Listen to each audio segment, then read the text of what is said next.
and this video is on China. I lived in China for a total of about little over 2.5 years. Last time I was there, I spent 2011, 2010, part of 2011 in Shanghai. For that, I taught at a university in Beijing in '09, second semester of '09.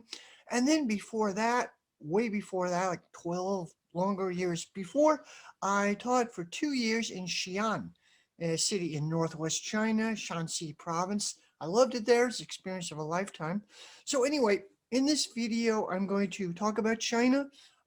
It'll have several parts. I think the video will come to maybe an hour and a half, but I'll have it broken up into segments and also make separate videos, hoping each segment will be about 20 minutes. So I'm hoping to do first part of the video will be Chinese culture, some of my own impressionistic views of Chinese culture and what it's like to be in China. Little flavor. This is a vast area, so I'm just giving a touch, like a small taste of it. So I'm going to talk about Chinese culture. Then I'm going to talk about the Chinese dynastic cycle, some important dynasties in history, in Chinese history. Again, Chinese history is like a vast area, so I can only touch on it, but I'll touch on the aspects which are really important for the future, for the development of China now.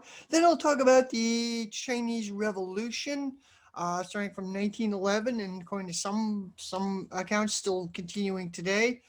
To Sun Yat-sen, Chiang Kai-shek, the Chinese Civil War, Mao Zedong. Then I'll talk about Mao and after, Deng Xiaoping and so on.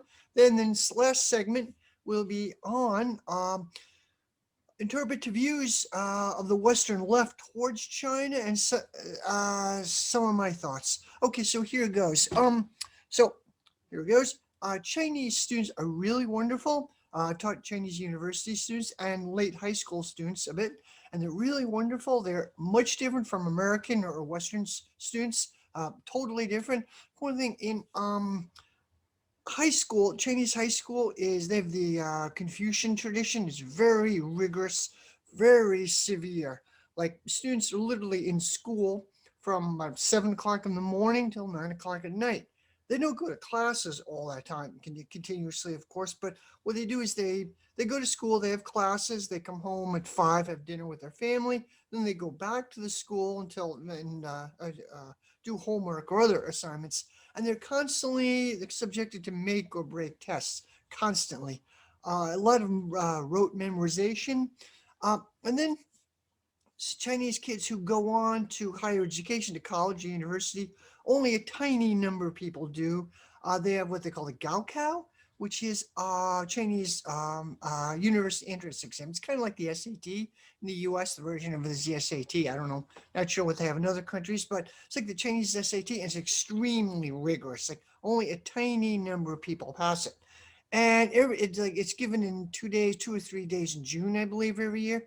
And traditionally, for years, like in the summer months, it'd be like a wave of suicides. Really, if his kids, it would be like a make or break, like determine whether a kid could live in a city, have a professional career of some sort, or he or she would be a peasant, like or spend his life in a wheat field or rice field. This would be a ticket out of that into a city, and having a career could make or break your life. Now there are other options. There are with private universities, private schools or universities. They give they don't give degrees. They give like a 3 year a certificate, and companies will hire people with this. And then when I was there, like the state would pay for the universities. Like if you pass the Gaokao, state would pay for everything. And then otherwise the family would have to pay for higher education. I don't know what it's like now. It's been changing very rapidly, and I don't really know what it's like. I expect it's closer to an American system, for better or worse.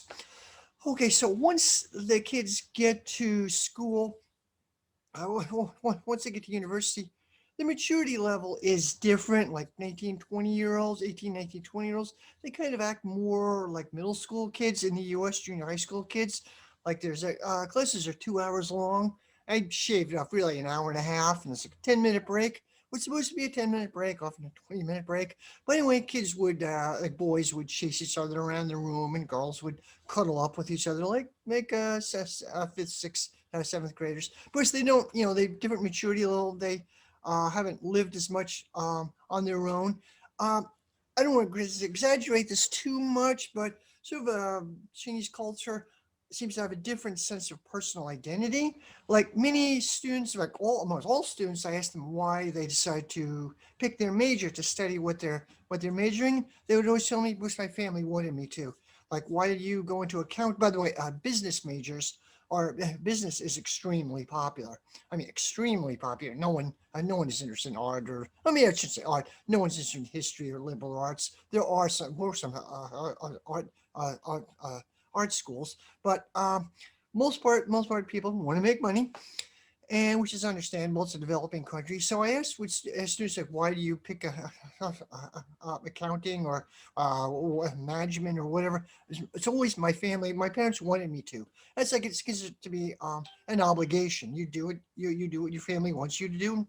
The idea of being yourself or doing your own thing is kind of considered absurd. This is different, of course. Older people, older kids, like maybe late 20s or 30s, are much different. They're much sort of world weary in a way, a little cynical, much more different. Some friends of mine actually say that Chinese university students, to me, they seem kind of goofy in a very likable kind of way, goofy and naive. Chinese friends of mine said that they're very cynical. But older students, like 20, I did talk, like teach grad students, like more late 20s and 30s. They were much different. And I did get some really fascinating conversations going. Okay, so once they're in school, at least when I was there, once they're at university, all they literally have to do is go to class. They show up to class in liberal arts anyway. It's the real hard work as high school. Once they make it to university, no one flunks out. All you got to do is show up to class, and copying is endemic. Like I would give a test. I would give a test, and kids would start like copying from each other. And say, no, wait a second, don't do that. Wait a second, and the kids would tell me, "All our other teachers let us do this." Okay, well. Oh, by the way, classes I taught were in English. Kids spoke, they knew English, not super well. They knew English, they could read and write. They could not speak English very well, and they felt very shy about speaking. Many people would actually say to me, would foreigners be like from an English speaking country? Would they be insulted if I tried to speak English to them because my English is very low? I said, no, no, not at all. This is China. This is your country. I mean, you're here to learn English. No, they would be surprised you actually know English. No, no, no, not a, so I would, part of my job was to get kids to feel more confident about speaking English. Anyway, as I said, they would copy from each other. I would give homework. They would all like a writing assignment, an essay on several topics. And of course, the next day they would all write the exact same thing. It's just part of the culture, and I had to work around it. Um, Not all, but a lot of cities would have what's called an English corner. Like people would go, students or a little older would go to practice their English. Usually, very few foreigners would go to English corner. But it's good that they kids practice among themselves. But if somebody from an English-speaking country goes there, they would be like a rock star. You get a whole crowd of people. Oh, can I get your own people? Literally would ask for my autograph, or really, it would be interesting. You draw a crowd of people. It's really fascinating. Okay, so yeah, so attitudes towards foreigners. Foreigners, well, attitudes towards Westerners. Western people were very popular, especially from Americans were hugely popular in China. Not the policies of the government or American system, but Americans themselves were super popular. Americans were seen as outgoing, open. Sometimes people were puzzled by Americans, and I think people from other countries are as well, but Chinese people were puzzled by the fact that to them, American people seem very open and outgoing, and which mean very warm, which means they want to be friends, like Northern Europeans, for example, are a bit more colder and aloof. Americans are seen as outgoing and warm and act like they want to be your best friend, kind, but they don't. So Chinese people are honestly a little puzzled by that. Oh, he or she seem very warm and friendly, but they don't want to visit me. A little puzzled about what's going on. So culture conflict. But So Americans are popular. Brits, people from the UK are popular too, but not as much. Chinese people respect Germans, regard them like stereotype, being efficient, great engineering, kind of stereotype. Russians are popular generally. They have fond memories of the alliance with Russia in the 50s. The Russian people seem to be pretty popular. They seem to be good drinkers. Japanese are not popular. They an intense, still to this day, have an intense feeling, intense, let's say, hatred against Japan and Japanese people from the Second World War. It was really brutal. Almost everyone has a family story. The Japanese East coastal China committed near genocide actually, and so many people have family stories about that time. That was like it's 70, 80 years ago now, but it's still very much alive. I mean, it's not as bad as it was, but it's still the feeling against the Japanese is very much alive. It's kept alive. Their films and books and movies and things like that. So the memories of the Second World War are very much alive to this day. Chinese people have like a or people I've talked with have kind of a more vague impression of people from France or Italy or Latin America. I'm like, kind of a vaguer impression. Israelis are popular, and Chinese people like Jews, like Jewish people. So the Chinese people identify with them. They're sort of like, so we went through the same thing in the Second World War. So there's some connection there. African people, unfortunately, there is a lot of racism. At least when I was there, it was dying down. I think it's not as bad as it was in coastal cities, but there is some racism towards people from Africa. In fact, when I was there in Xi'an, African students, and there were a lot of African students in Xi'an, and in many cities of China, there are a large number of African students, entirely male. As far as I know, I did not see any women, but entirely male. They're a bit older than average students. These people, I don't know how many African students are in China, but a fair number, a lot. And they're generally the elite from their countries. They would go to, these people are really interesting guys. They would go to several places in Beijing. They would study Chinese, and their coursework is entirely in Chinese. And they'd study Chinese very intensely in Beijing. Like one university, I forget what is it, Beijing Foreign Language Institute University, I believe. They would like the last 10 days, they would have to, last a couple months, they would have to memorize 50 characters a day, which is whoa. I had trouble with a couple dozen, but they had to memorize 50 characters a day. So they would, the classes were in Chinese, they would take notes in Chinese. Some of these guys were really good at learning languages. I met this guy from Chad who said, and I believe him. He said he spoke 50 languages. He showed me he spoke English and Chinese, of course. He spoke French, Spanish, Russian, Arabic, Swahili, and I think the rest were tribal languages, which so I met other guys who were kind of similar. They were amazingly good at picking up languages. But anyway, unfortunately, there was a fair amount of racism in China at that time. Chinese people didn't really. There were some incidents years before I was in China, like sometime in the 80s. There was like a race riot. There were some major fights between African students and Chinese. It wasn't as bad as that when I was there, but there were some incidents. There was what's called night market, kind of a little ways outside the city center. There was a fairly big area where at night people with push carts and whatever would a little stove and would put out a stool, and you can eat or have beer or whatever until 2, 3, 4 in the morning. It was a lot of fun if you go with some friends, some Chinese friends. It's a lot of fun. I've been there. It's a huge amount of fun if you're a Westerner. For an African, it was a little dangerous. There's stories of knife fights breaking out. It's usual trope of racism, like a black man with a Chinese woman, that's usual. But uh, it is getting better. It's not as bad as it was, and I have no idea exact details of what it's like now. Overall, Chinese people are, as I said, they like Westerners, but they're a little afraid of all foreigners. Just the feeling I got, especially when I was in inland city in Beijing or Shanghai. It's not like that now, but there was some fear of foreigners. They generally like foreigners, Westerners, but they're slightly scared as well. Like these people, especially Brits, any Western country, they're brilliant, technologically sophisticated, kind of rich, but they did these also strange, violent people who did these horrible things to China 100 years ago, 150 years ago. And there's a period called of history, China's the Century of Humiliation from like 1840s to the 1940s, and it was a horrible time for China. They were a victim of Western imperialism, and this is very well known.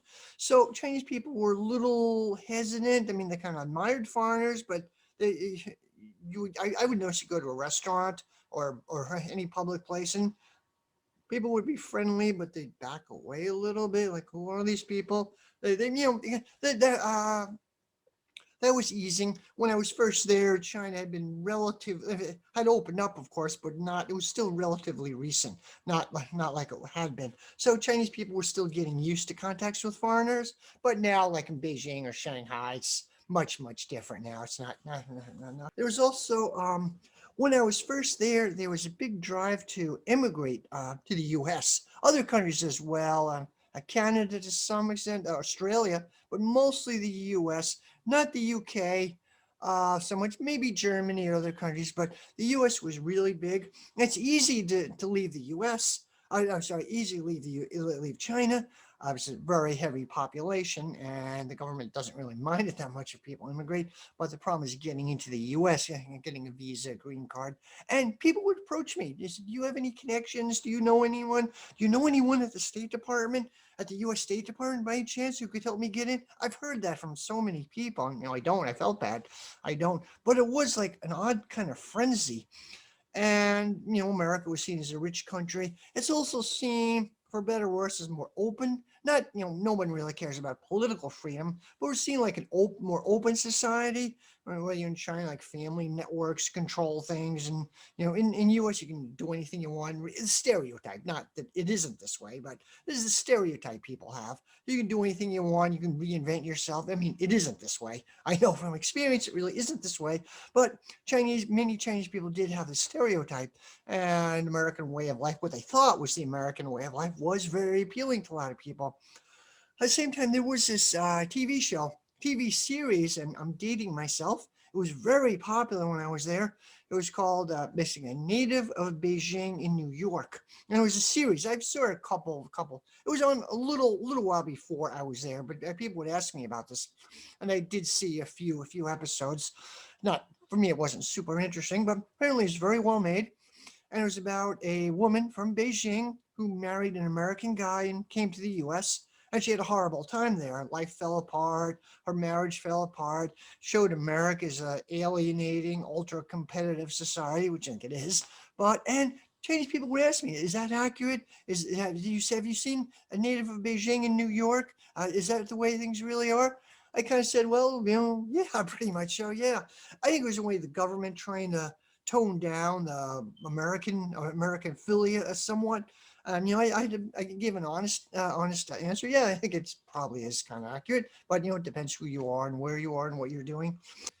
Okay, students. Enough about students. Yeah, okay. So anyway, sorry. Students would after they graduate from university or institute, they would kind of they would look for a job. Traditionally the government, the state would assign them a job someplace. Now they kind of had to look for a job themselves. And always there was the like a registration system.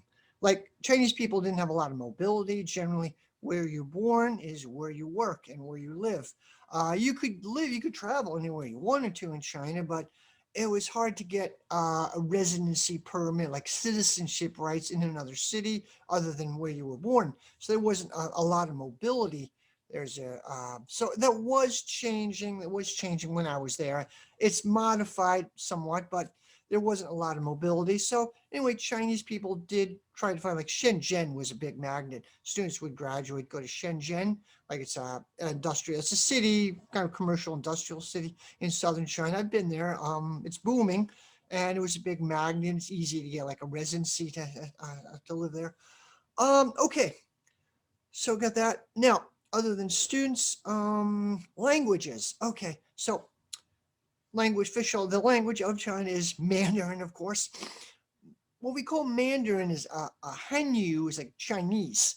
Like, I mean, it's like a broad belt of northern and central China. They speak Hanyu, like the language of the Han people, the dominant nationality. There are zillions, hundreds, maybe even thousands of dialects. Like because there wasn't a lot of mobility, often like a town or even a village may have their own local dialect. And some of it's most of it's mutually intelligible, as far as I know. There is a national language, so something called Pudonghua, and I know I'm not pronouncing it correctly. A Chinese person would gently scold me for this, but I've studied Chinese. It was a difficult language. It's a tonal language, four tones, and my tones are pretty bad. But Pudonghua, common speech. It was developed by the communist government in the 1950s. It was a cross between classical Chinese and Beijing dialect in the Beijing language.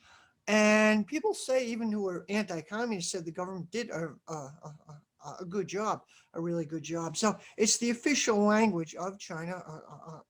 Pudonghua, high school, university students speak it.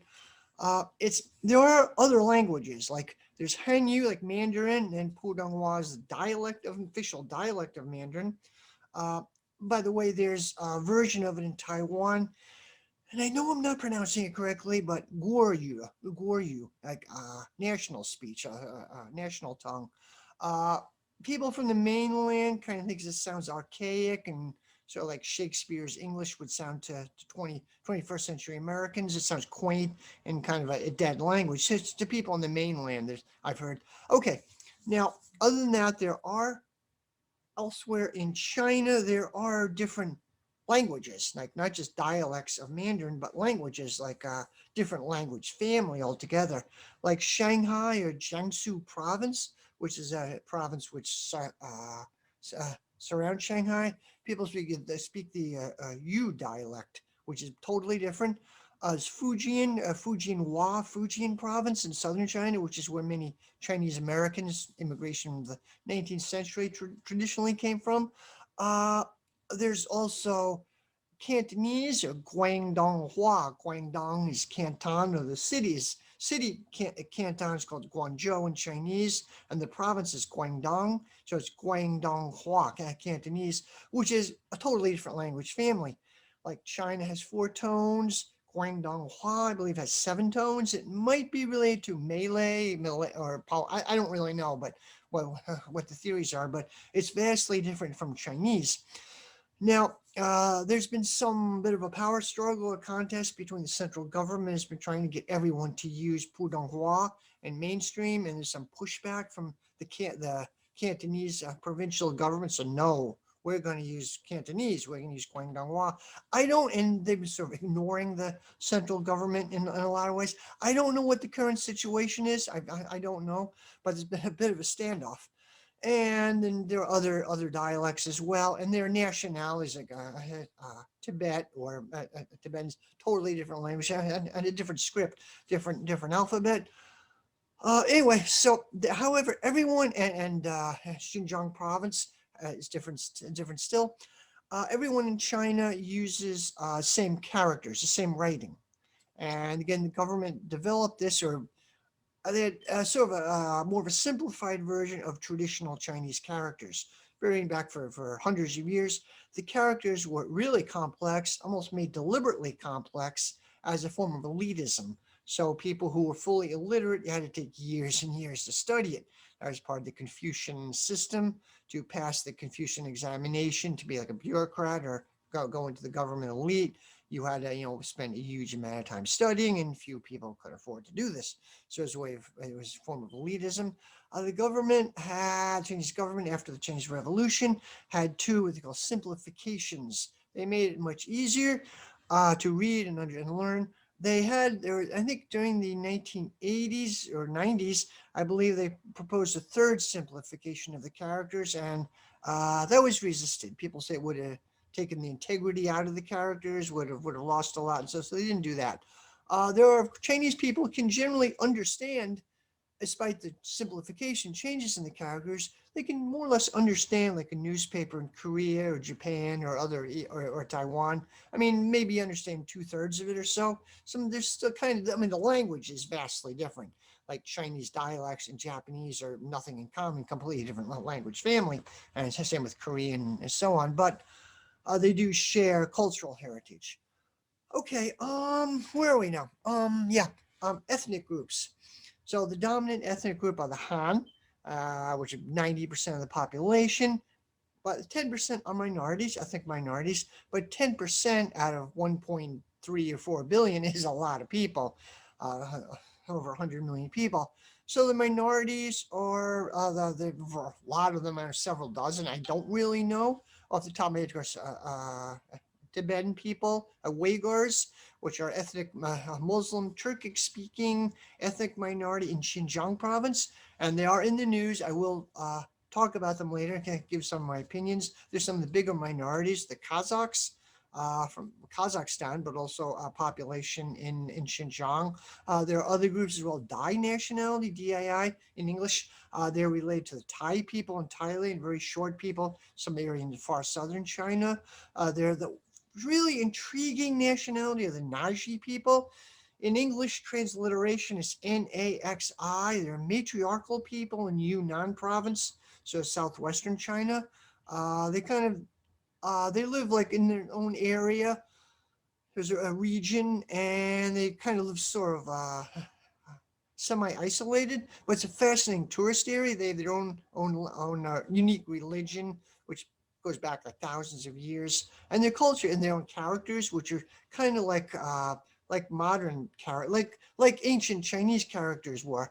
Kind of might be related, but fascinating culture, and there are a variety of other people. There are people, there are Mongolians, the Name Mongol, Inner Mongolia, and Manchuria, what used to be called Manchuria, Dongbei, the Northeast. There are several large minority groups there, and there are other minority groups as well. China, okay, has of course expanded by, of course, immigration south, and then absorbing people, assimilating people.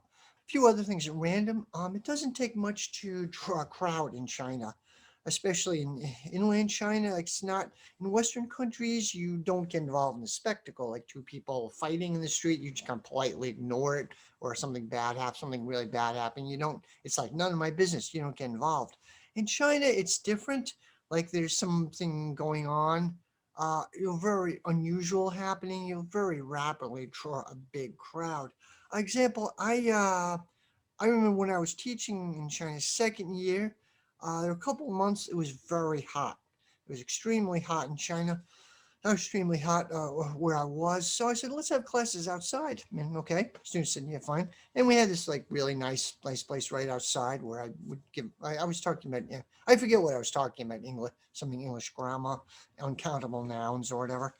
And I started giving a lecture, and kids, yeah, everybody seemed to like it. Then a couple of passerbys who from some distance saw me and came over. More people came over. Before you knew it, I drew like close to over 100 people in a class of about a dozen kids. Like, oh shit, this is weird, and I just wasn't used to it. And there's so many other examples. Uh, First year I was in China, it was in a kind of a rough neighborhood. The place where I taught at was kind of in a rough neighborhood. I mean, I felt safe. It was totally safe. By the way, it's very safe for tourists and for travelers, for Westerners, extremely safe. There were very strict laws against, against doing anything against a Westerner, particularly, and Chinese people know this. I mean, you will get pickpocketed. There are buses are packed with pickpockets, and they see a Western face. They think you have money, so you're a target. You get picked. You might get stuff stolen, but you won't get robbed. Chinese people will not rob you. Won't hurt you. It's basically for Westerners. It's a very safe country. This when I was there, very once in a while here, an incident here and there, but it's an extremely safe country for Westerners. Maybe not for African people or some other people. So, but anyway, as I said, my institute where I taught at, by the way, they give you a place to live. It's part of the deal, like your employer gives you a place to live, or they give you a subsidy to find your own apartment or flat or whatever. So anyway, back then they gave me a place to live, and I was teaching behind my institute.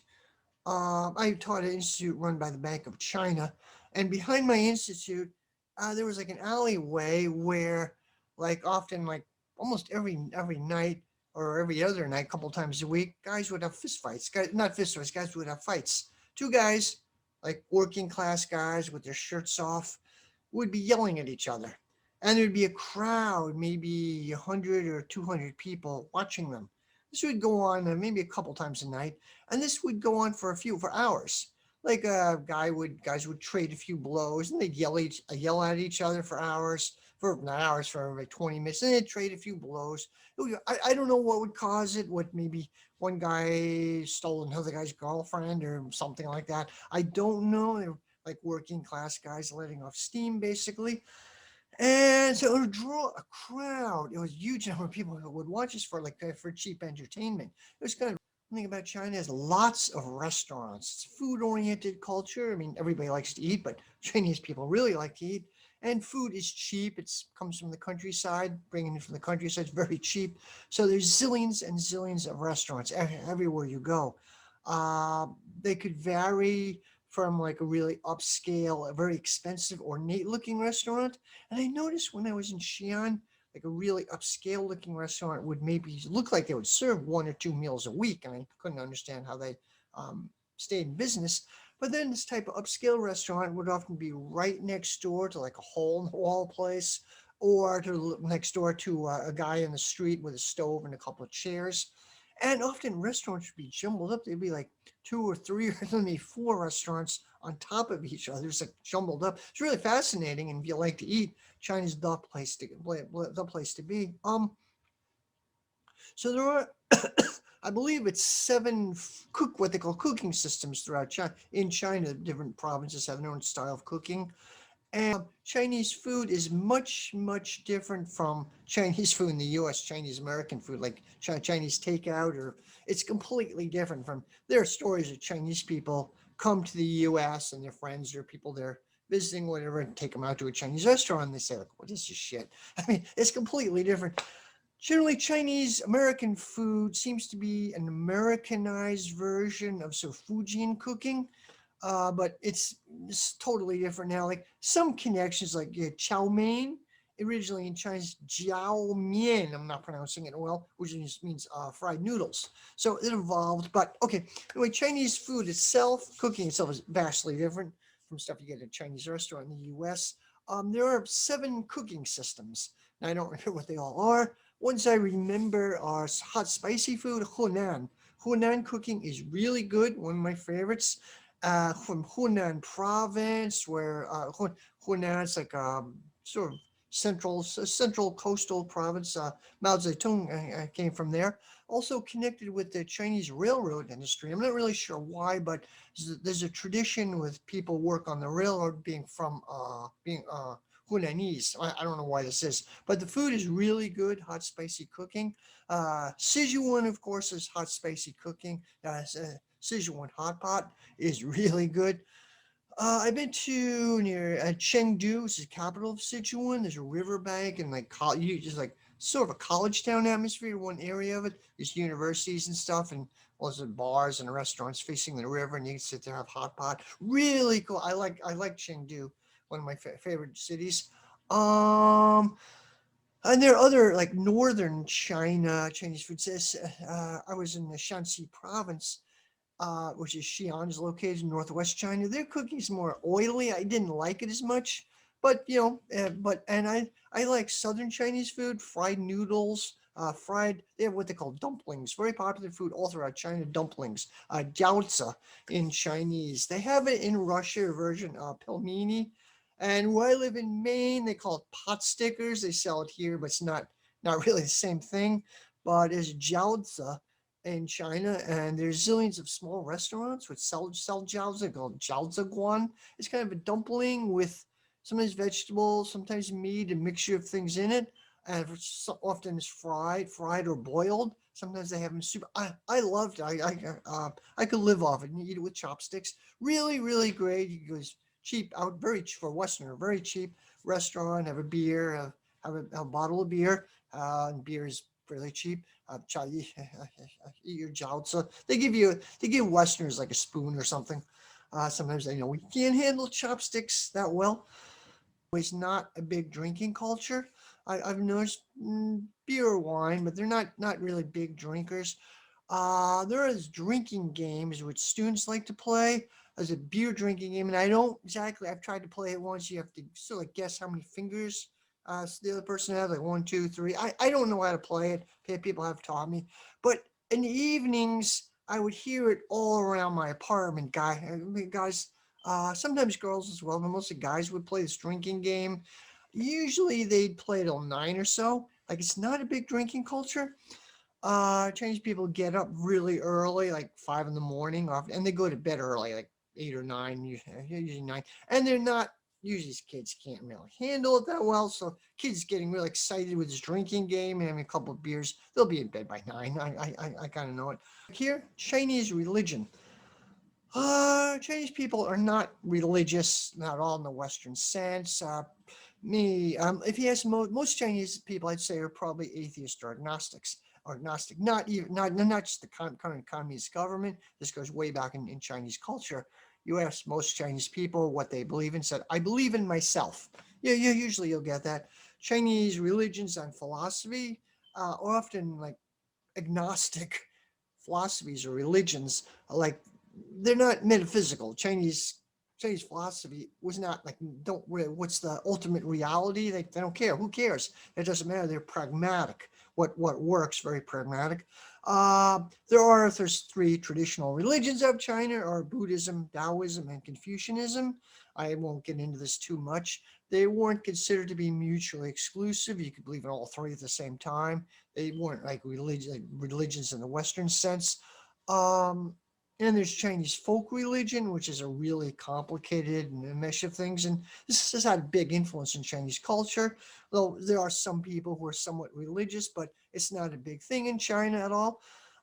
There were people, by the way, would stereotype Americans, especially. People would, uh, like, Americans are considered to be oversexed, for one thing. But at the same time, Americans are all Christians and very religious. People would often ask me, like, "You're American. Are you a Catholic or are you a Christian?" They would actually differentiate being a Catholic with being a Christian. With a Christian, they generally think of Christian fundamentalist or evangelical Christians, because a large number of the Americans, like young Americans, like who come to China to teach English or whatever, are Christian, are evangelical, or evangelical groups send them over. And missionary activity is officially illegal in China, but it kind of happens anyway. I bumped in these, like in Xi'an especially, there was on semi-underground missionary networks. Like there's a fairly large, like young Western population there, and you kind of knew who the missionaries were. There were several underground networks. They kind of everybody knew basically. There was actually a British guy who was Jewish, and he wasn't religious, and he wanted to join in this like singing group and said, "Are you a Christian?" I said, "No, I'm Jewish." "No, I'm sorry, you had to be Christian." And they were kind of exclusive. So some of these groups. There were also one, I believe it was the Postal Institute, where a lot of Western teachers there. They were Jesuits. That was like the Jesuit stronghold. And the Chinese government is kind of okay with it as long as you're kind of discreet. It's kind of an understanding. The Americans will come over, will be religious, kind of an understanding. There was, it says that Chinese people are not very religious. There was apparently a big growth of Christianity of some sort in some of the villages and the rural areas, like traveling through it, you could see a cross, or apparently it is catching on in the last 10 years or 20 years, I don't know how long, but 10, 15 years or so, catching on in rural areas. I don't know what's behind that. Also, interestingly, something called Qi Guang is hugely popular, at least in the inland, not so much coastal cities, but yeah, inland. Basically, it's a form of dance meditation, and there's zillions of varieties of it, like zillions. There's Buddhist Qigong, there's probably a Marxist Qigong, there are all kinds of Qigong systems. And we see people in parks doing it, like dance meditation thing. And if you live in Western living in China, any length of time, you'll be approached by like Qigong teachers who want to teach it. And it is interesting. I studied with a couple of people on off. It's not really a martial art, or sometimes it can be a martial art. You're also Kung Fu teachers, as Kung Fu is really huge. See, there's the famous Shaolin Temple. I've been there. It's a museum now, but where it is, it's on like a mountain. There are zillions of like kung fu schools all over West. People from China and Westerners study kung fu. It's a tourist attraction. It's a big attraction. I kept thinking the Kill Bill movie, but it's something like out of that. It is an attraction. Another thing about China, oh yeah, very musical people. I don't know, play music, but very common to hear people sing in public, or you'll see a bunch of students singing. Or I've taken trips places, and like you ride a bus any length, especially with peasant people, any length of time, people will sing. People, even total strangers, will sing like revolutionary songs or traditional Chinese song. Very musical culture, and Chinese people like to dance. Dancing is very popular. You'll see it in the warm months. Often more middle-aged people will do basically ballroom dancing in public, outdoor ballroom dancing. They have like something like 1940s style big band music playing or something. People will dance in public. Where I live, Xi'an had these city walls, and there's a large area. People would dance in the city wall in the warm. It's kind of cool, kind of really moving. I when I was in Shanghai, the near where I lived there was a Rumba school. That sounds strange. You don't think of Latin American dances connected with China, but it was popular. I hear Rumba music all the time there. I run like a Rumba studio or school. I don't know how many students they had or if they made money, but it was interesting. So they're very musical people. There's Chinese pop music, and there's Cantonese canto pop, which is fairly popular. Chinese literature, there's a huge amount of it, which few Westerners or few Americans know anything about. Um, and I can just touch on it here. Dong Dynasty was known as the golden age of Chinese literature. There's there are dozens of poets which Chinese students will be able to memorize or recite. Famous Li Bai is the famous one, famous like drunk alcoholic Taoist poet. There's a story that he was kind of like a Chinese Jack Kerouac figure. There's a story that he died when he was drunk on a boat trying to reach the moon or something. He fell off his boat. Nobody knows if that's a true story. He's a fascinating, intriguing figure. There's Do Mu and Do Fu, which were like lived at the same time, and they were as Li Bai and kind of friends. And there's zillions of other poets from that era. Variety of other writers. Oh, through the four classical novels of China through different periods of Chinese history. Kind of the famous one of the famous ones, Journey to the West. I believe it's from the Dong Dynasty as well. Basically, the story is a monk goes to India to get some rare Buddhist manuscripts, and he meets this Monkey King on the way.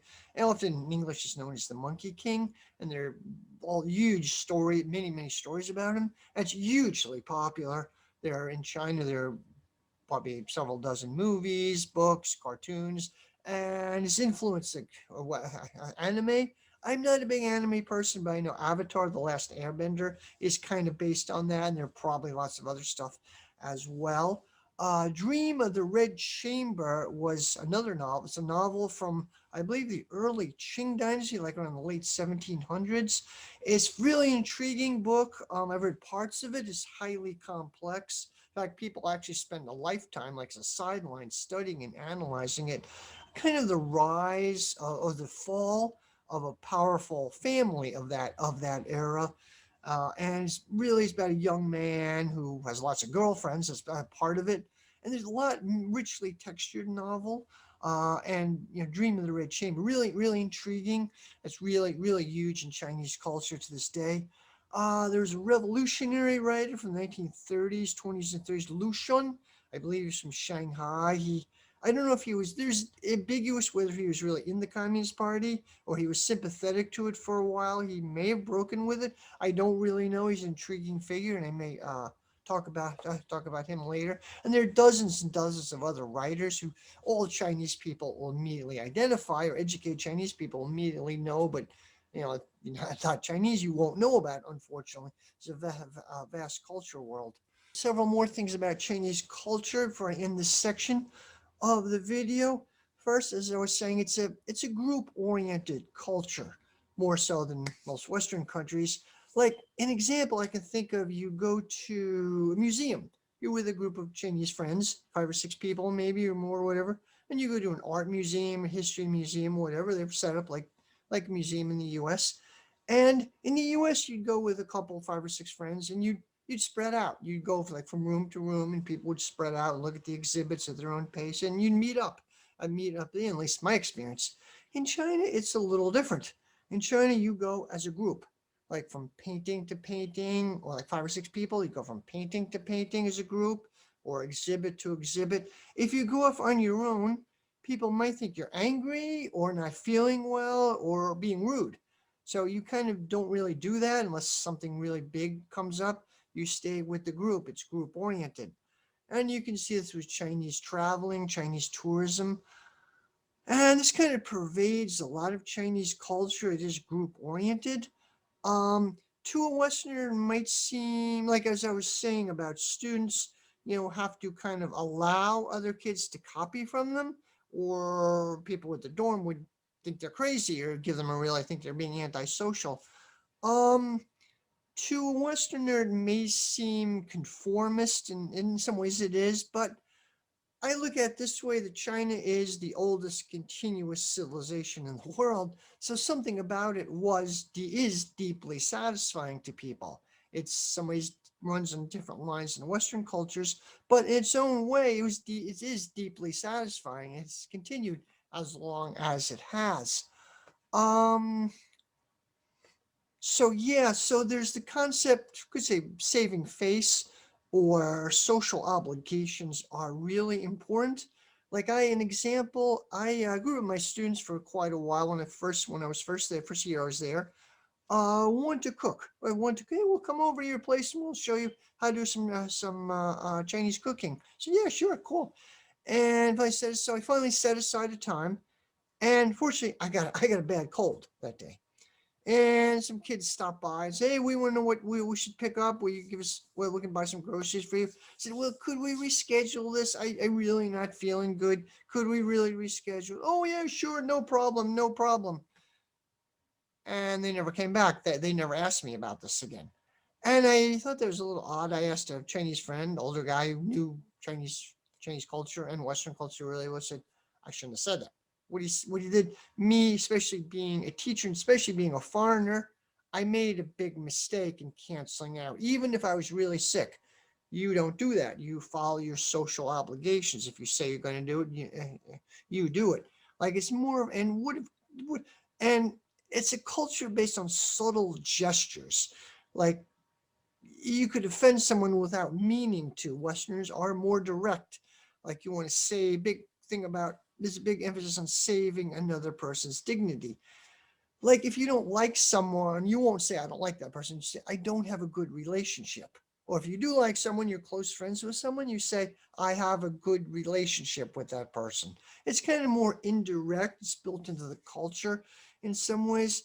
Like second year I was there, I lived in this big kind of a dormitory building. I hated it actually, but dormitory area, and there's a cuckoo clock on one wall, outside, like in the entryway, not where I lived, but my room was back further, my apartment was back further, but big foyer area in the building itself.